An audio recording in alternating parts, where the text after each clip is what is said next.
to my house here at 10 in the morning. 7:17. Oh, thank you. Boy, where you at? I'm trying to figure it out.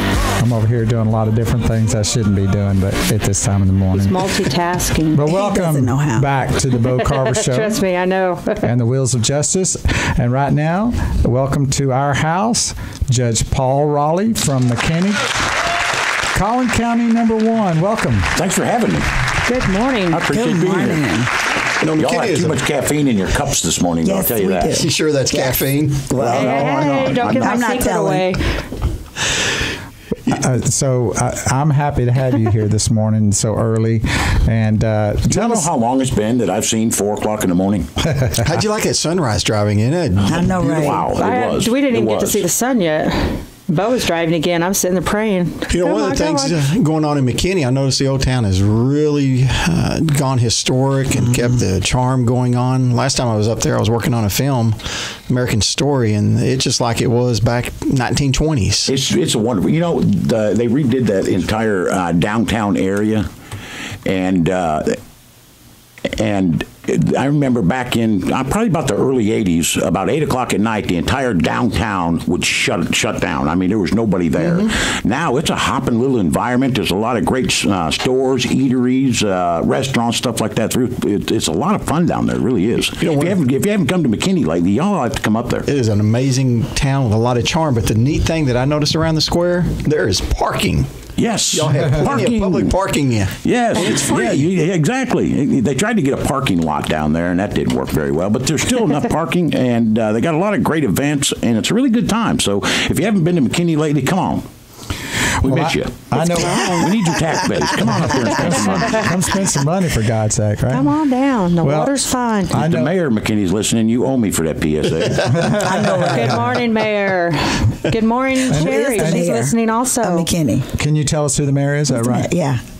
Brian Lockmiller is the mayor of McKinney. Yeah. Lockmiller. Yep.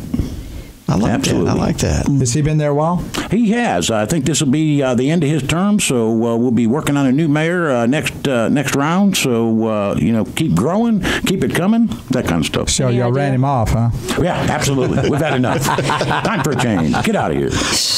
Well, that's a hard city. It is. I am not going to McKinney. I know. They welcome you with love. Welcome. Yeah. Welcome. We love you. Now get out. What's funny is Bo doesn't let me go to McKinney. Because he knows how much money you would spend up in that corridor. We love having Bo and McKinney. Yeah, I know, but Bo doesn't love having Barbreanne and McKinney, so that's one court I don't get to go to much. Let me just say this. I've been coming to Judge Raleigh's court for about the last 10 years. And you were one of the first, by the way. Well, thank you, but I'm still there, and you haven't kicked me out yet. Yeah, you were one of the first that I'd met, and you're still coming. We still enjoy having still you. Let him in. I know they still let him in his courts too. I don't know what's going on, y'all. Well, I know one thing. We just hit it off, and I appreciate that. You've always been very, very kind to me, and thank you. I remember that when I first met you, you told the young ladies up there, by the way, you have a great court and a great staff.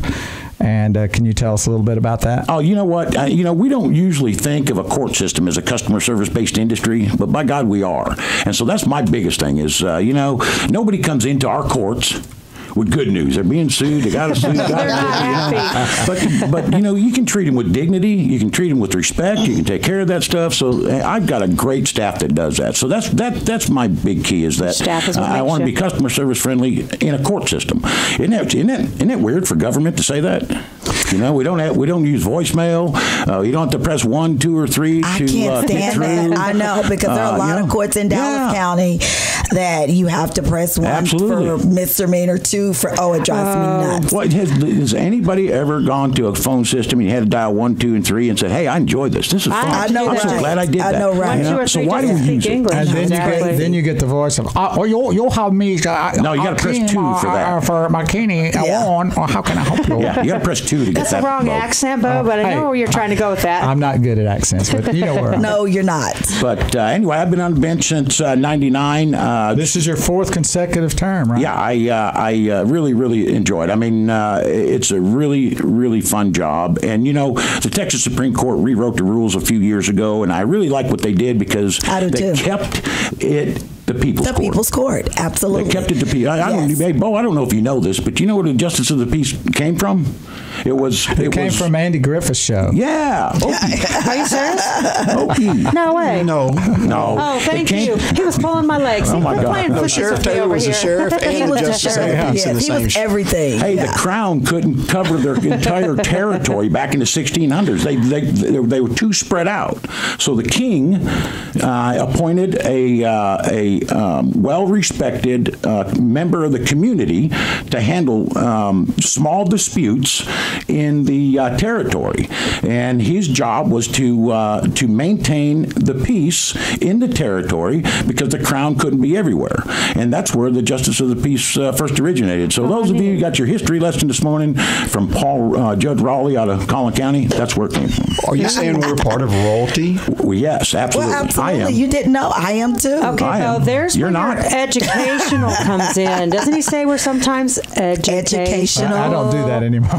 He gets laughed at. Well, I'm glad I could contribute something to the show. Thank Today you. I might be able to, since Judge Raleigh's Make sure here. you throw that in there. Absolutely. Also, Judge Raleeh, don't you have a night court? Don't you do that? Yeah. As a matter of fact, as Judge Monk was saying, downtown, when they were revitalizing that entire area, they came to me and said, and I forget the exact conversation, but something about the historical value of the downtown courthouse. It had to operate as a court, and at the time, of course, people were coming to me going, if I'm innocent until proven guilty, why do I got to take off work and be punished to come in court? Don't you have? That's true. And so I was thinking about night court, and McKinney came to me and said, would you consider having it at the old downtown courthouse?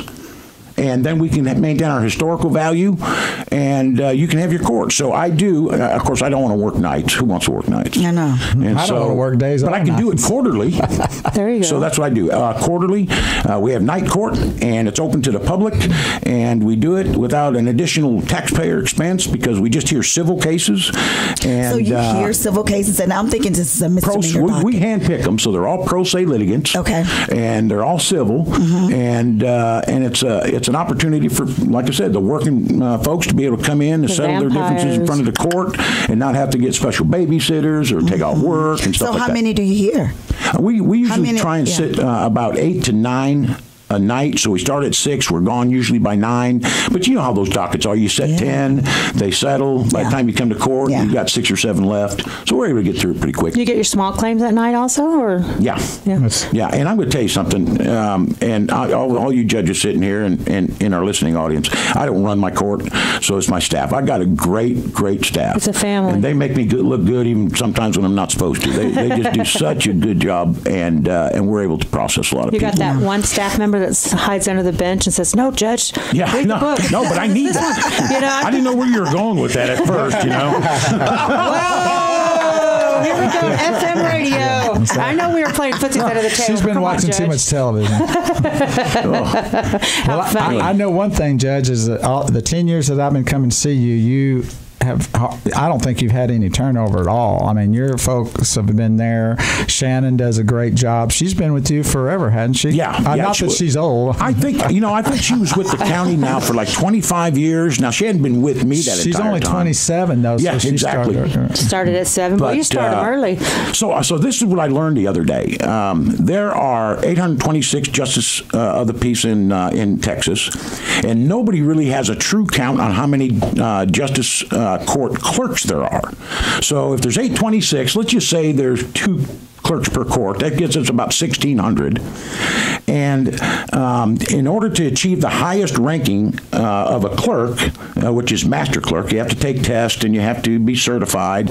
Well, there are if we just assume there's 1,600 clerks, there's only 140 master clerks in the entire state. Wow. And Collin County's got 2. Wow. And both of them are in my court. Oh. And so I'm telling you, when it comes back to that customer service, the reason I got staff that stays with me is because I train them, I give them all the education, and then I let them take ownership of that job, and they're able to provide that service and handle people because they're educated, they love their job, and you're never there. Yeah. Absolutely. Well, Lisa, weren't you a master clerk before you became a judge? No, I was not a master clerk. You didn't get that high up, huh? No, they didn't even have master clerks. Didn't we need Amazing Grace playing in the background? Yeah. 1 minute. 1 minute. The hell, the halo's going, In case y'all just joined us, you are listening to the Bo Carver Show and the Wheels of Justice right here on 620 AM, KEXB, every Saturday morning from 7 a.m. And I am your host, Big Wheels Bo, along with Jeff Monk, Lisa Woodard, Barbreanne, and our special guest, Paul Raleeh, along with Vinos, flying the plane and keeping us on the air and in the air, and running the videography today is Jimmy Bell. Don't go away. We're going to spend some more time with Judge Raleeh talking to him. And we also got a hot topic that's going to be great. So come back. Come back. From Wall Street to North Texas.